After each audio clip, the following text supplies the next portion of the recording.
Bonjour à toutes, bonjour à tous, bienvenue au comptoir de Comme toujours. Comme toujours, vous le savez, ça ne change pas. C'est une émission consacrée aux traditions, au patrimoine vivant, patrimoine immatériel, au savoir-faire d'hier et d'aujourd'hui. Et aujourd'hui, mesdames et messieurs, on va parler vélo, mobilité, déplacement, sécurité, enjeux climatiques avec notre invitée, Claudie Tricoire du Centre Vélo. Quand on partait de bon matin, quand on partait sur les chemins, à bicyclette. Et oui, tout est cyclique dans le cyclisme. Tout est cercle, pignon sur roue. La roue tourne, fait la grande boucle, monte au chrono, bataille des rayons contre les aiguilles. Le vélo, c'est la course du temps. Le vélo, c'est le mouvement. C'est ce qu'on appelle la révolution. Donc, mesdames et messieurs, le cyclisme est révolutionnaire. Mais attention, s'il est révolutionnaire, méfions-nous du vélo. Est-il d'ailleurs raisonnable de lui consacrer une émission ? Certains disent que si le mot vélo, cyclum, bicycletus, bicloun est un mot qui chante, comme le chante Yves Montand, si le mot évoque l'été, le Tour de France, les loisirs, eh bien derrière ce mot, mesdames et messieurs, se cache un véritable instrument de torture, digne successeur du bûcher ou de l'échafaud. Ah oui, le vélo n'emprunte-t-il pas à la pendaison sa potence, au garrot ses câbles de frein, au diable sa fourche ? Et imaginez la souffrance du cycliste. On tend sa chaîne, condamné aux travaux fessiers, on le serre dans des cale-pieds, et là il va rejoindre le peloton. Il est cloué sur son biclou, poursuivi par des motards, un hélico sur la tête, et pour mieux le repérer, eh bien on leur colle un maillot jaune avant de rafler la victoire et d'entrer dans le show biceps. Non, franchement, dans ce cycle infernal, il n'y aurait que la roue qui soit libre. Mais heureusement. Alors heureusement, à force de tourner autour du mot vélo, on a découvert effectivement que c'est le temps, que c'est la révolution, que le vélo est un instrument de torture, mais on retiendra surtout que le vélo, c'est l'amour. Car oui, mesdames et messieurs, lorsqu'on dissèque le mot vélo, si on le met à l'envers, on découvre l'anagramme du mot vélo, c'est love. C'est pas beau ça ? Alors dans ces cas-là, on a bien raison d'honorer le vélo dans l'émission. Et en ces périodes de réchauffement climatique, d'augmentation du prix de l'énergie, eh bien, si en plus d'être source d'amour, de santé publique, le vélo était aussi une solution d'avenir. Alors n'hésitons plus, comme dirait l'autre, vive le vélo et tous en selle. Qu'est-ce que le Centre Vélo ? Quelle est son histoire ? Quelles sont ses missions ? Quelle image avons-nous du vélo ? Une pratique ancienne qui reviendrait à la mode ? Autant de questions que nous allons poser à notre invitée, Claudie Tricoire. Bonjour. Bonjour. Bienvenue, vous êtes venue en vélo ? Oui. Eh ben ça c'est super. Bravo à vous. Oui, je découvre cette route qui est longée d'entreprises. C'est la première fois que je suis passée par là. Et alors, c'est bien aménagé pour venir en vélo ou il y a des progrès à faire ? C'est pas aménagé, mais à l'heure où je suis arrivée, la route était assez tranquille, donc j'étais pas trop mal. Le plus difficile à passer, c'est les flâneries. C'est les flâneries. Eh ben, en tout cas, on est très heureux que vous soyez autour de nous dans ce comptoir. Et puis, très heureux aussi de retrouver nos Jean-Pierre. Enchanté. Alors, permettez-moi de... Ça, c'est nos deux vélosophes. Adepte de la petite reine. Oui, quand même. Oui, j'en fais, je fais du vélo. Hein. À fond les manettes. À fond les manettes. Et je me posais la question si le vélo sans selle, c'était bon pour le régime. Je ne sais pas. Faut essayer. Faut essayer, voilà, je ne sais pas. Et alors, est-ce qu'il y a du sel dans la recette, il y a tout ce qu'il faut. Il y a de la bière, il y a du sel, voilà. D'accord. Voilà. Et ça s'appelle ? Mais ça s'appelle de la joue de bœuf, la bière de la vie. D'accord. Les brasseries de la vie qui font de la bière locale, personnalisée, en toute petite production avec des plantes, c'est très très bon. En agriculture biologique. De la bière biologique, alors ça mélange avec de la bière ambrée et de la bière noire. Voilà, des brasseries de la vie. Très bien. Autre amateur du vélo, Jean-Pierre Bertrand. J'en fais tous les jours, monsieur. C'est bien. Ouais. Dans mon salon. Du vélo d'appartement. Le paysage reste monotone, mais ça... Tu allumes la télé. Oui, mais ça permet de... Il fait fonctionner la télé avec le vélo. Voilà.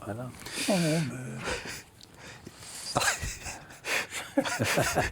Et dire, c'est vrai que c'est un peu monotone, mais on n'a pas de voiture qui arrive en face. C'est ça. Mais vous n'avez pas le ventilateur naturel créé par le Il y a un déplacement. bon avantage, c'est que quand j'en ai marre, j'ai pas la route à refaire dans l'autre sens. Ah oui. Et alors, c'est vrai. Faut voir le côté pratique. C'est vrai. Hein. Complètement logique. Et alors, au programme, vous avez trouvé des témoignages. On va parler vélo. Alors, je ne sais pas si on doit dire bicyclette ou vélo. Ah. J'ai toujours entendu dire. On peut dire les deux. Le vélo a peut-être plus une connotation sportive. Voilà. Et alors, oui, moi je vous dis souvent... Puis la bicyclette, le transport familial. Mais c'est vélo, c'est plus court à dire. C'est plus court à dire aussi. Puis à vélo, c'est plus facile. Ben, vous savez qu'on roule en vélo depuis fort longtemps en Vendée et que ça a été un instrument, j'allais dire, peut-être le plus précieux de chaque famille. Parce que d'offrir un vélo, c'était pas rien. Ensuite, d'avoir un vélo à la maison, c'est pas tout le monde. Et c'est pas si vieux que ça. Et qu'on mutualise aussi souvent. Oui. Et donc, dans la tradition orale de ce qu'on a comme archive, eh bien, on mesure l'importance de ce vélo, comme on a eu les premières voitures. Aujourd'hui, les voitures, on n'a plus rien à foutre. Par contre, c'est vrai que le vélo marque. Enfant, à Noël, on pouvait avoir un vélo. Pour le certificat d'études. Il y a des étapes de la vie qui sont... oui. Un garçon ou une fille qui pouvait être apprenti, la famille se cotisait pour offrir le vélo, pour aller travailler. C'est sûr. Le centre vélo, Claudie Tricoire, c'est quoi?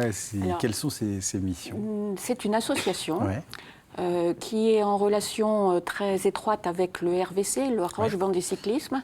Donc la Roche Vendée Cyclisme, c'est la partie sportive du vélo, avec 300 licenciés sportifs rattachés à la Fédération française de cyclisme. Et le centre vélo, qui est une partie du RVC, qui a été créé en 2007. D'accord. Et qui a pour vocation de favoriser la pratique du vélo au quotidien. Donc, comme moyen de déplacement et utilitaire. Utilitaire, essentiellement utilitaire.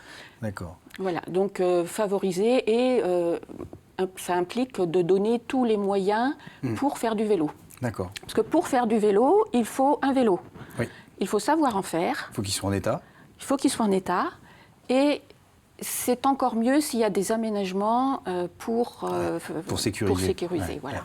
Ça, ce sont les missions. Oui. Assurer la sécurité, la formation. Voilà, c'est ça. Donc le centre vélo, toute notre activité tourne autour de savoir faire du vélo.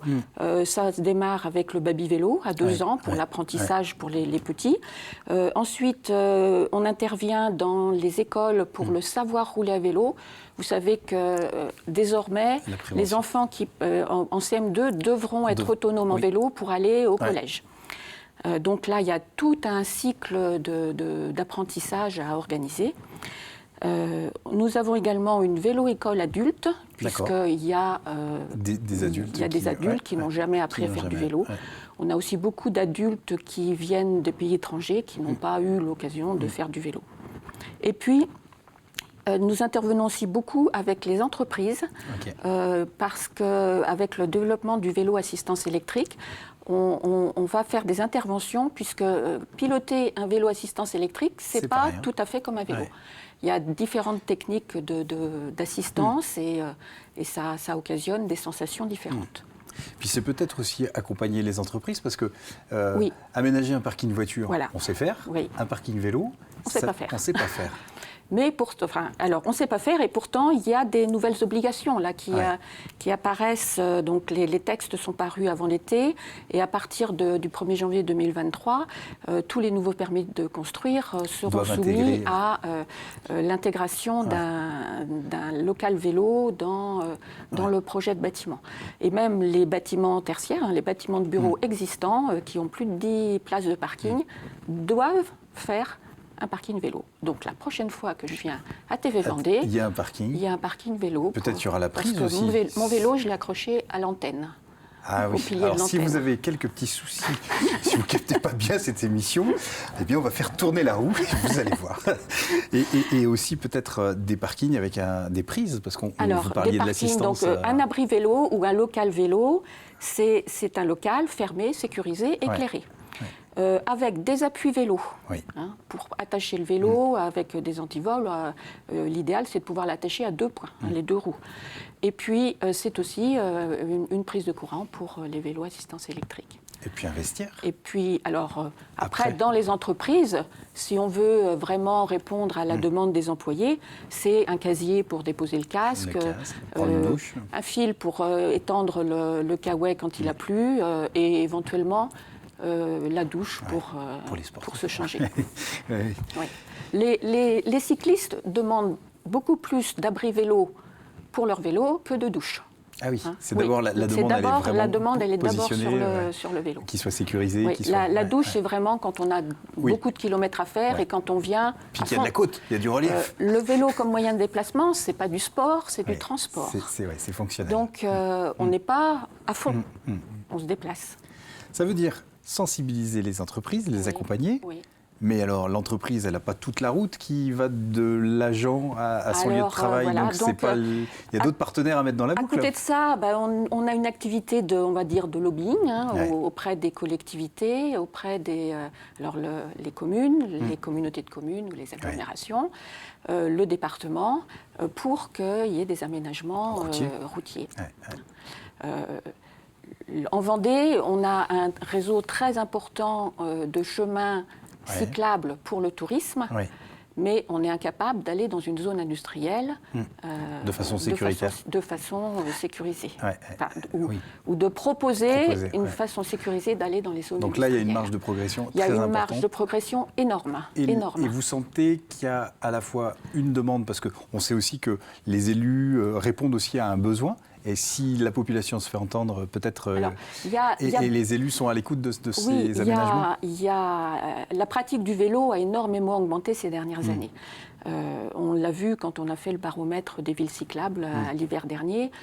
On double notre taux de réponse. Et les nouveaux cyclistes sont... Alors, moi, je suis une ancienne cycliste. Ça fait 30 ans, j'ai été travailler à vélo pendant 25 ans. Donc, moi, je passe partout. Mais les nouveaux cyclistes, ceux qui s'y mettent maintenant, ils n'ont pas cette facilité. Et cette vigilance, peut-être. ils sont beaucoup plus exigeants sur les aménagements. D'accord. Et effectivement, quand on dit le vélo au quotidien, c'est aller conduire ses enfants à l'école. Donc c'est un enfant qui est autonome, qui va tout seul à l'école ou au collège. Complètement. Et pour que des parents laissent leur enfant aller tout seul à l'école ou au collège, il faut quand même que l'infrastructure soit efficace. Et Claudie, je vous propose, c'est l'heure du ravitaillement. Oui. On laisse le vélo, on fait une petite pause, et puis on va passer à table avec Jean-Pierre Couvreau. Et dans la musette. Alors, dans la musette. C'est autorisé ça dans la musette? Oui. Ah ben pas quand on fait du vélo, mais quand on veut récupérer un bon repas le soir. À consommer avec modération. À consommer bien sûr avec modération, voilà puisque c'est une question de santé, comme le vélo d'ailleurs. Donc il faut bien différencier les choses, la partie sportive et la partie plaisir. Voilà. C'est ça. Puis c'est peut-être pas le cycliste qui est le plus dangereux. C'est valable aussi quand on prend la voiture, parce que la cohabitation cycliste-voiture, elle n'est pas toujours facile. Non, mais c'est pas toujours simple. C'est pas simple du tout. Voilà, donc c'est de la bière des brasseries de la Vie à Saint-Gilles-Croix-de-Vie. Et donc c'est une petite brasserie artisanale qui a le mérite de faire des bières originales. Et donc là, c'est une recette de jus de bœuf à la bière des brasseries de la Vie. Donc il faut savoir que toutes les recettes qui se font à base de vin, on peut les faire avec de la bière. Là, j'ai mélangé de la bière ambrée et de la bière noire, entre parenthèses de la bière brune. Voilà, ce qui donne un petit peu, ce qui colore pas mal la sauce. Donc, en gros, pour 1,2 kg de jus de bœuf, il faut 8 gros oignons, 6 carottes, 800 g de lardons, 3 cuillères à soupe de farine, beurre, huile de 50-50, 200 g. Voilà, 2 cuillerées de miel pour enlever un petit peu la légère amertume de la bière. Et puis 6 bouteilles de 33 centilitres, donc 3 de bière noire et 3 de bière ambrée. Voilà, vous faites mariner d'abord la jus de bœuf dans la bière pendant 24 heures. Et puis après, dans un beurre moussant, on farine un petit peu les jus de bœuf et on les colore. Une fois que c'est coloré, on rajoute les lardons, les oignons, les carottes. Une fois que ça a bien tombé, on met un petit peu on mouille avec de la bière. Voilà, la bière qui a servi à la marinade. Oui, du coup, Voilà, on rajoute le miel et un bouquet garni au besoin avec du persil plat, thym, laurier. C'est vraiment simplissime. Hein. Et après, il faut que ça mijote pendant 4-5 heures, 3-4 heures.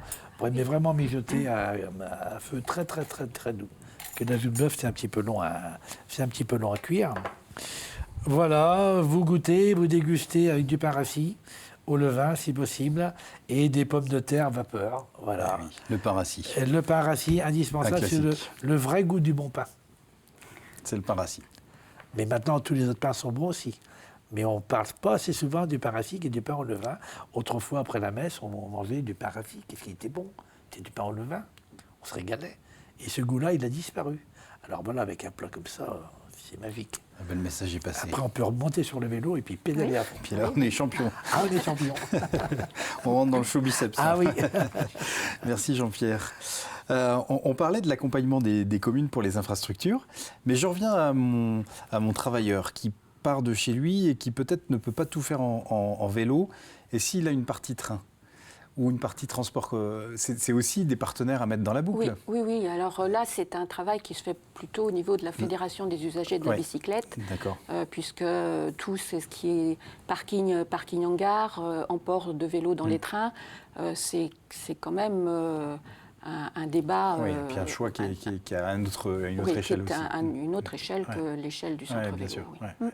Et avoir un vélo, c'est aussi avoir un vélo en bon état, savoir un vélo, le réparer aussi. Donc, une des activités du centre vélo, c'est aussi de proposer la réparation. Ouais. Alors, on appelle ça les bricovélos, c'est-à-dire qu'on n'est pas réparateur de vélo, on vous aide à réparer votre vélo. On transmet un savoir. Voilà, on transmet un savoir. On a tout le matériel nécessaire, puisque c'est souvent un outillage particulier pour réparer un vélo. Et les techniciens expliquent, aident à le b.a.-ba, voilà, s'approprier le vélo. Quand on fait du vélo, c'est bien quand même de savoir changer une roue, changer une chambre à air, régler des freins. Voilà. Le b.a.-ba est très facile à acquérir. Et puis après, en fonction de votre implication, de ce que vous souhaitez, vous pouvez également aller plus loin. Donc on fait des séances l'hiver de brico-vélo, toute l'année sur rendez-vous. Et puis l'hiver, il y a aussi des séances, des cours. Des cours, d'accord. Et c'est un budget, un vélo? Alors, on peut aussi acheter un vélo d'occasion. Oui. Quand vous parlez de budget, un vélo neuf, c'est un budget. Un vélo d'occasion, c'est un budget bien moindre. Ouais. Souvent, avec vélo d'occasion, il y a la partie brico-vélo. D'accord. On peut trouver... et donc, le vélo d'occasion, il y a plusieurs façons, sur La Roche-sur-Yon, il y a plusieurs façons d'en acquérir un. La bourse au vélo, puisqu'on en organise deux tous les ans. Ouais. La dernière était début septembre et... il y a eu 240 vélos qui ont été échangés dans la matinée. D'accord. Et c'est à chaque fois ça. Donc on en fait une à la rentrée de septembre et une vers avril pour les beaux jours. Donc là, il y a un échange de vélos. Il est possible de trouver différents prix.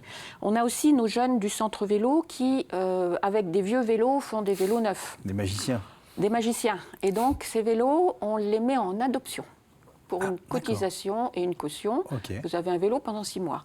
Au bout de 6 mois, soit vous gardez le vélo, soit vous le rapportez. Comme un système de location, finalement. Sauf que c'est gratuit. Sauf que c'est gratuit. Voilà. C'est encore mieux. C'est encore mieux. Donc là, on a beaucoup d'étudiants qui sont intéressés, puisqu'au bout de 6 mois, ils sont partis. Donc ils nous rendent le vélo.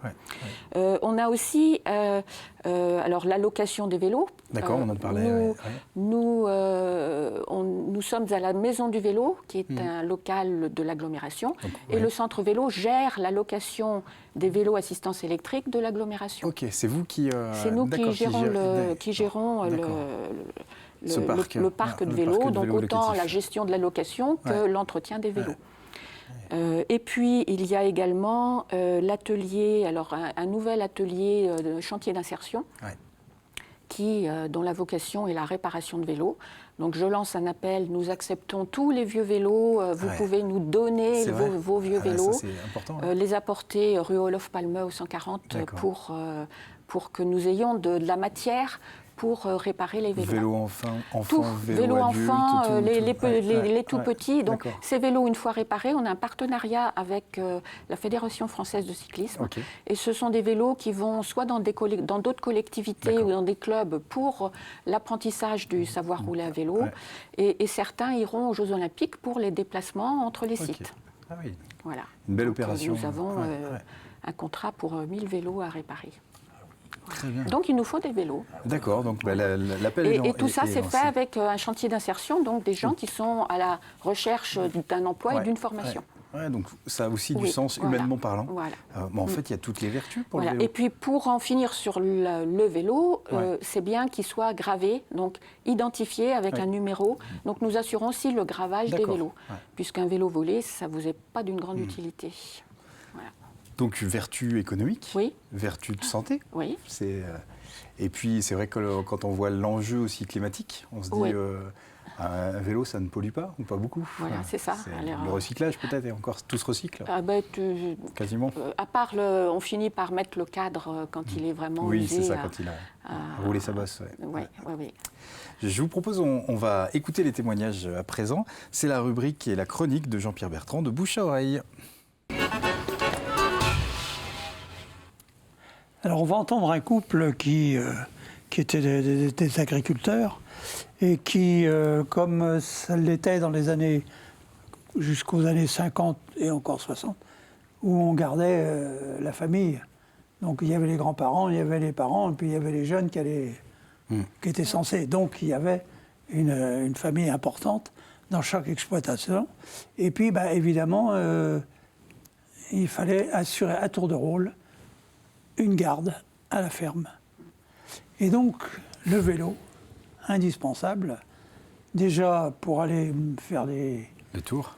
oui, voilà, parce que sinon, c'était la charrette, il faut aller chercher la jument, faut atteler la l'atteler, jument, ouais. et etc., etc. Un gain de temps. Ouais. Alors, eh bien, là, le couple explique que dans les années, justement, juste avant la guerre, jusque dans les années 50, eh bien, il y avait ce tour de garde qui était réglé d'une façon simple.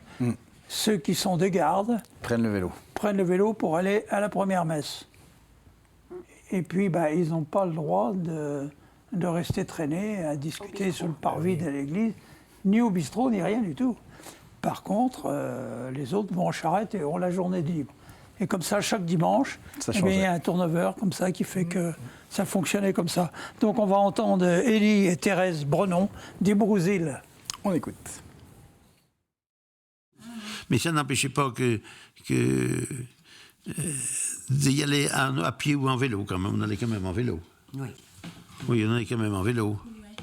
Parce que si le cheval faisait un tour au bourg, ne faisait qu'un tour par jour, quoi. Ouais. Donc ceux qui allaient à la messe le matin, la messe de première messe, là, ils allaient en vélo ou à pied. Oui, à pied, oui. Ah oui, parce que il faisait noir. Il y avait ceux qui allaient à la première messe. Puis ceux qui allaient à la grand-messe. Ils étaient de garde. Ah oui. Je ne sais pas si je l'ai marqué. Oui. Ah bon? Oui, ça oui, ce que ça me Ah bon? Je oui. l'évoquais à la fin du... Ah oui. Ouais. Oui, parce parce qu'il y avait ceux qui étaient de garde, qui venaient à première vélo à ce moment-là. Oui, premier à pied ou en vélo. Ouais. Puis ceux qui étaient de grand-messe, allaient en carriole, en voiture à cheval.